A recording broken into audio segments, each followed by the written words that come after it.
خب سلام علیکم بچه ها. این درس دویم است. دارید با برنامه HTML. خب در درس دویم ما چیکار میکنیم؟ در درس یکم که یک کلمه ای که تنه سند و سرلوحه سند گفته بودم کمتر دشوار فهمیده است، برای همین اون را آسان تر میکنیم. یکم سرلوحه سند و سرلوحه سند در همین قسمی بالای داخل می شود که اگر ای چیزی مدیدگی گپ زنیم در جا چی می شود؟ خب سلکه سند می استد، یعنی همون سایت در اینجا باشه نامی همون سایت.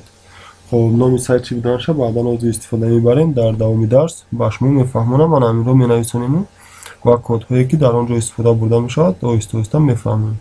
خب تنه صد در داخل میشن هم جایی که ما رسم میمونیم، متن میمونیم و دیگر چیزها رو میمونیم. ویدیو که ماندنی باشیم اونها رو میمونیم. موزیک. خب من این بود آیدی سرلوحه سند کجایی، تنه سند کجایی. خب در این درس با همراهی شما میگذاریم سه تگ نو، یعنی اپراتور هم گویم میشود، تگ هم میگیم میشود. در درس یکم هم با شما گفته بودم که با بلاک نوت کشوده بودیم. در درس دویم باشد با یاردمی ورد پاد میکشویم. کسی که در کامپیوترش ورد پاد ندارد میتواند ورد پاد گیرد. کسی که اگر ورد پاد یعنی ورد پاد نداشته باشد میتواند با بلاک نوت روی کند. کسی که ورد پاد دارد با ورد پاد روی کنیم بعدا میفهمونم برای چی. خب اگر شخصانی که حاضر این درس رو دیده استدن با آنها مصلحت میدیم که برنامه نوتپد پلس پلس رو در کامپیوترشون اسکچات کرده استانف کنن برای درس های دیگر سازتر شدن. همین چیزی که میبینید در همینجا نوتپد پلس پلس، همین برنامه رو از اینترنت میتونید اسکچات کنید و استانف کنید. ای درس سیم سر کرده با این مینویسونیم آدم میفهمیم برای چی. خب حاضر باشد من از اینجا ادکریت سپاموشو ورد پاد رو پخش میکنم. حاضر کشوده میشود. خب چقدر که دیدید برنامه کشوده شد. تگو هستن در جوش. یک مود HTML بعدم بادی، بعد بادی رو محکم کرده بودیم، بعد HTML رو محکم کردیم. خب وقتی که این رو ما نویسوندم در اینجا حرفا ای سبب یونیکود اون تغییر دادنش در اینجا تغییر یافته بودن. من این رو از سرکه با تاجیکی می نویسونم. تگی آغاز سند. یک تگی دیگر رو حاضر ما با شما گفتم میگذاریم. تگی توضیحات، یعنی با گپ های کوچگی بگیم. تگی کامنتاریا بگیم هم میشود. تگی کامنتاریا مونیم. اینها رو ما در داخل تگ های کامنتاریا میمونیم که این تگ کامنتاریا در وقتی کارکرد سامانه یعنی سایت نشان نمیدهد، فقط اینها برای کمک با ما خودمون است که مثال یک هفته پس، یک ماه پس ما همین کد رو با سرکه بخوایم دوامش بدیم بعدا اینها رو نمیفهمیم که اینها چی هستن. اینها با ما یاردم میدهد که ما فراموش نکنیم. بگیم جای های یاد داشتم بگیم خطا نمیکنیم. خب همین تگ رو ما در گرفته در دیگر جای ها میمونیم تا اینکه تگ های آغازی سند رو فهمیم اینها چی وظیفه را اجرا میکنند. من کپی هم میکنم اما شما میتوانید که دستی نویسونید تا وقتی که یاد گیریتون. خب اینها را ما نویسوندیم. تگی نوی که حاضر ما با شما می نویسونیم در اینجا، این تگی نو همون نام دارد. تگی یک چیز در اینجا باز با شما بگم. اگر ما اینها را همچون توضیحات در اینجا نویسوندیم وقت توضیحاتش کردیم اینها را سخرانید میکنیم.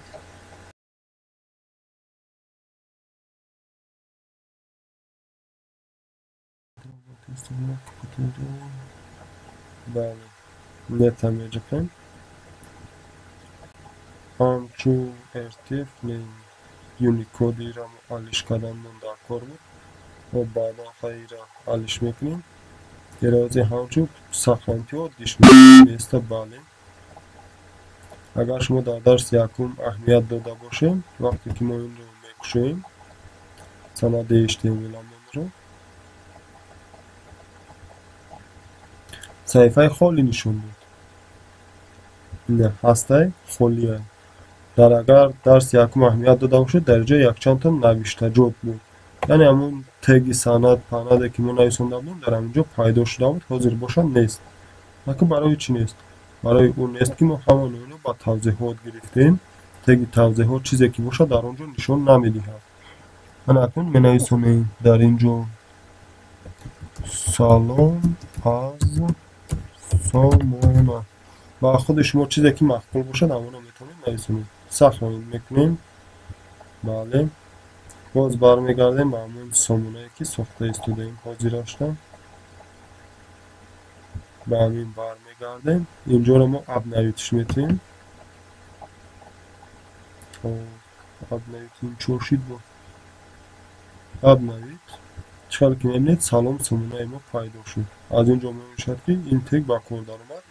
تگ دویمه که ما در اینجا می نویسیم گفتیم سرلوحه. از تگ هیئت استفاده میبریم. خب انا تگی هیئت می نویسیم. در این نشون باشد تگی محکم کنی هیئت. تگی محکم کنی رو شما لکه باید دانید که با چی محکم می شود. این تگ ها رو ما نویسندیم. اینها تگ های سرلوحه می باشند. اکنون اگر خواسته داشته باشیم میتونیم در داخل تگ توضیحات نویسیم که اینها تگ سرلوحه می نویسیم.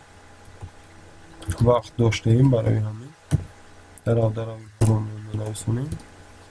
یک تا کپی کرده در پایین. خب انا اکنون تگ سرلوحه اصلی رو می نویسیم. تگ سرلوحه اصلی نام دارد تایتل. تایتل چی معنی است؟ خب این رو ما می نویسیم تایتل. تگ سومی که ما امروز باید می گذاشتیم خط رو می پوشیم می نویسیم تایتل. در اینجا می نویسیم سرلوحه. زبان رو علش میکنم سرلوحه. تگی سرلوحه این آشان باشد تگی سرلوحه می شود و کمتر دیگرگون حاضر می فهمونیم.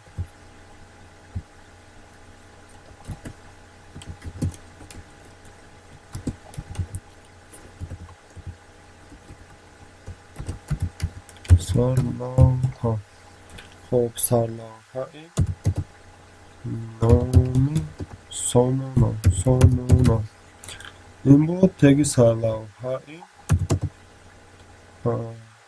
سند نامی سامانه. خب نامی سامانه که نویسندیم الکی پیدا میشد. اینش با خودش معلوم است.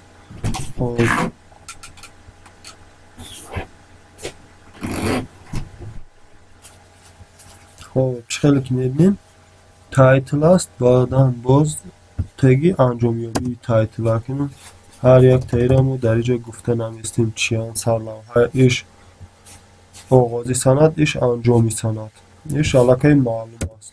همون تگی سرشویشه ایش میشه آخری سند. اگه پایانش هم تگی انجام گفته ننویسیم خب بیم سرلوحه معلومه ایشه بگیریم در کور نیست. خب در اینجا باشه بین اینها ما زیر اینها رو یک بار سخنی میکنیم. وقتی که سخنی شدن اکنون برمیگردیم به همون سامانه‌ای که ساخته استودیم. با یک بار دیگه اب نویتش میکنیم. الکی این سرلوحه نامی سامانه از اینجا پیدا شد. در کجا بودیم؟ نه در اینجا ما تگ نپشوندیم برای همین یعنی همچون چیز استفادهش بردگی نیستیم برای همین سخنی میکنیم.